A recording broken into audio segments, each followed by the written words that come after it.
Welcome to 6IOD, guys. I'm going to be talking about BC and their crazy laws today and the Nazi-type like cops that pulled me over and confiscated my motorbike. So, we're going to go down there and have ourselves the time of our lives, knowing full well that BC is famous for beautiful roads, some of the best in the world.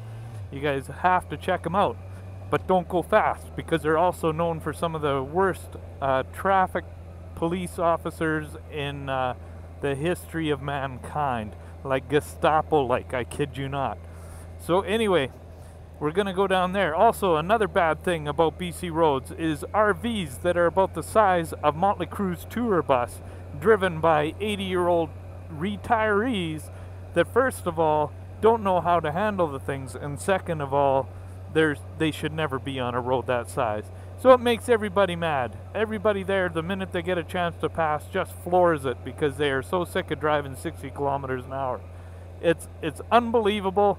If you go there, there's a good strong hatred between cagers and bikers down there, because the bikers go flying by the cagers like they're standing still, and they get mad because they've been in line for a long time. Everybody's tension level is completely off the charts in BC. It is one of the most dangerous places to drive because of the RVs and the low speed limits and the frustration of not being able to pass for like a half hour at a time and being stuck in long lines. It is crazy how bad some of it gets down there.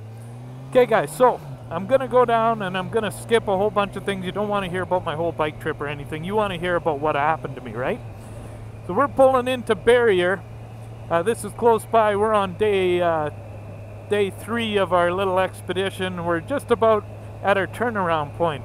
So we're getting ready to head back to turn back so that we can get into the nice scenic part of our tour. I end up having a run-in with a lady in a little neon because I'm about 5th back in a line, and after the first 4 guys passed this lady, she was not having a good time anymore. And by the time I passed her, she was right livid. So first of all, there's a vehicle coming in the other direction, so I gotta boot it and get in. I'm riding a bike I'm not used to. I've changed bikes with the guy behind me. I've given him my Z1000, and I am riding his cruiser, which is a Star Raider S, which is a fast cruiser, but not near as fast as my beautiful Z1000.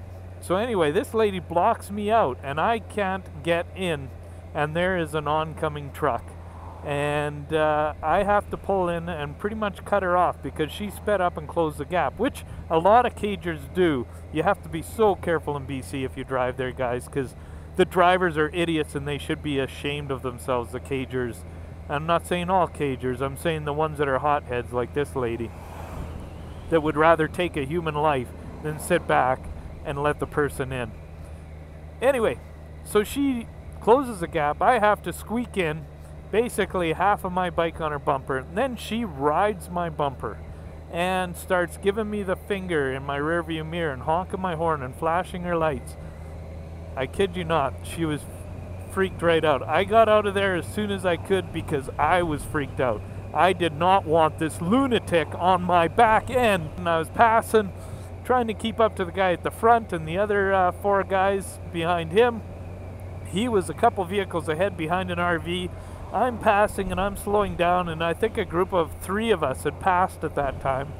And we were slowing down after passing, and I noticed an unmarked police cruiser. This wouldn't have been a car, it would have been a Yukon.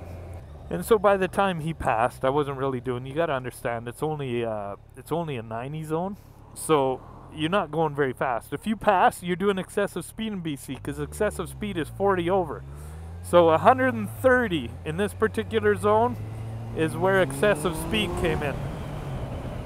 So I'm like, oh crap, he's gonna nail me for when I was doing the 120-ish or so like that, and so he goes right by me, and I don't see any lights come on, so I figure I'm safe.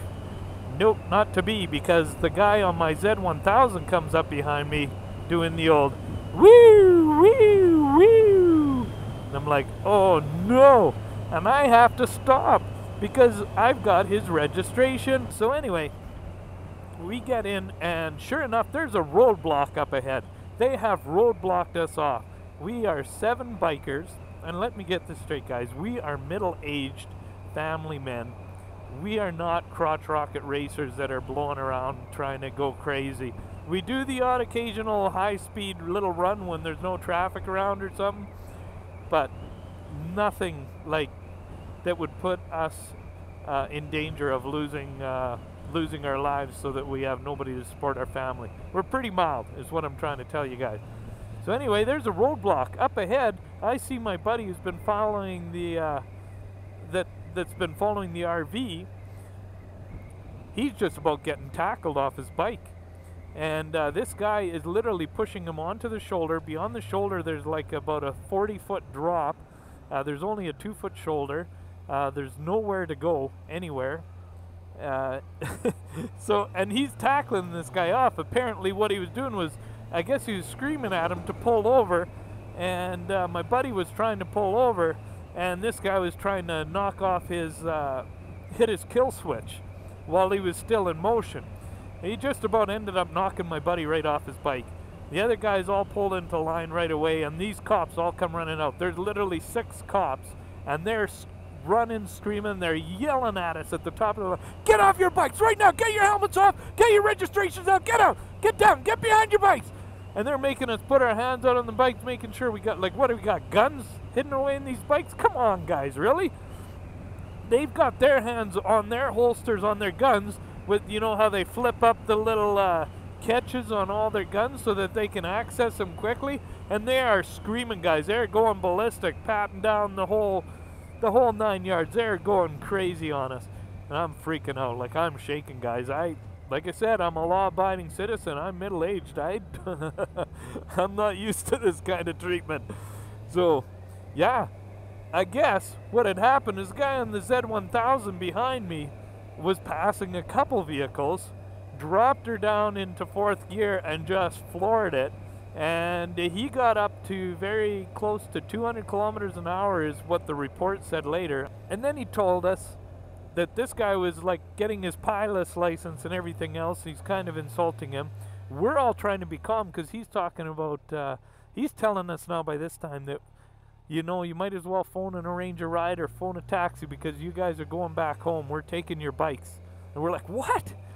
And he's like, yeah, you guys are all doing excessive speed. I'm booking all of you. And you're lucky I don't throw this guy in jail right now for doing 200.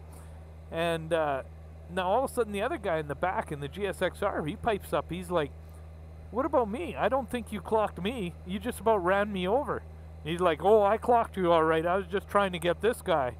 And he's like, no, like you literally, I had to pass you on the shoulder of the road or I would have ran into you. I had to pull into traffic. You did not see me. You just about ran me over. Well, the cop's not impressed with this. And he's saying that he did, and this other guy's saying he didn't.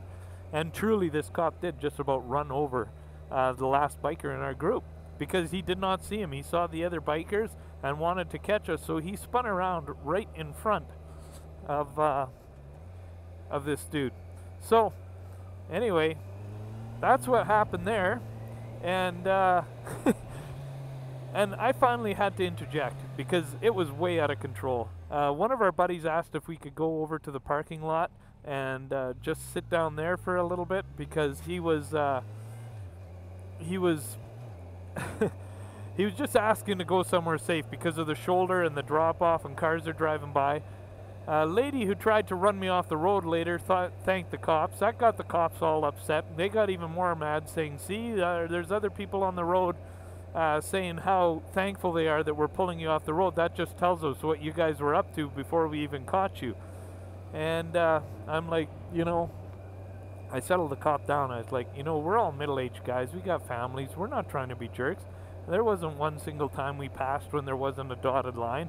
We do pass. These bikes are fast. I know that bike's mine back there that was doing the 200 kilometers an hour. And it doesn't take very long to get up to 200, and it doesn't feel too bad doing 200. I said, if he is passing 2 vehicles like he said, I could easily see that happening. I said, but we're not trying to be jerks. Just let us know what we have to do. We want to make your job as easy as possible, and we want to get out of here as soon as possible, too. So anyway, that calmed everything down. We get back home, we found out that the lead guy was only doing 97 kilometers an hour. So he was allowed to go pick up his bike. Of course, he couldn't get it because it's 1,150 kilometers away, and you're not just going to turn around and go back and get your bike. I find out later that they're going to impound my second vehicle for 30 days, and I can't go pick up that one right away. I go down, pick up a couple of the bikes, come all the way back home, only to find out that because I lodged an appeal, they didn't even want to do the appeal anymore. I could come up and pick up my bike. This is after driving 1,150 kilometers there and 1,150 kilometers back.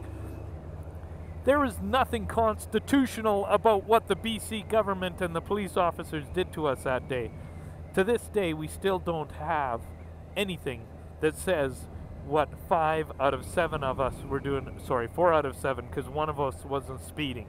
But 5 out of 7, they just called it excessive speed. They have never given us a thing. I have since got my money back for the tickets, but nobody has reimbursed me the $1,500 it took me to get trailers and everything and go all the way to BC and back.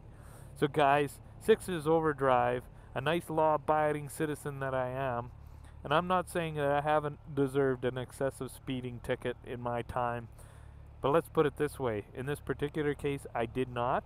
I suggest you, if you have time, write the BC government and tell them what an outrageous thing this is. We were in all the papers in BC, all the news channels, stating how bad we are. We had people writing in on the articles and phoning in telling us that our bike should be burned and we should be thrown into jail. And we never, ever intended that to be. We actually were not doing that much wrong, except for 2 bikers in our group were going quite fast. The rest of us were painted with the same like brush, and we're literally raked over the coals, guys. So anyway, I hope that's a good warning about riding in BC. Anyway, I gotta say goodbye. This video's getting long enough, guys. So this is 6IOD, and I'm saying bye-bye.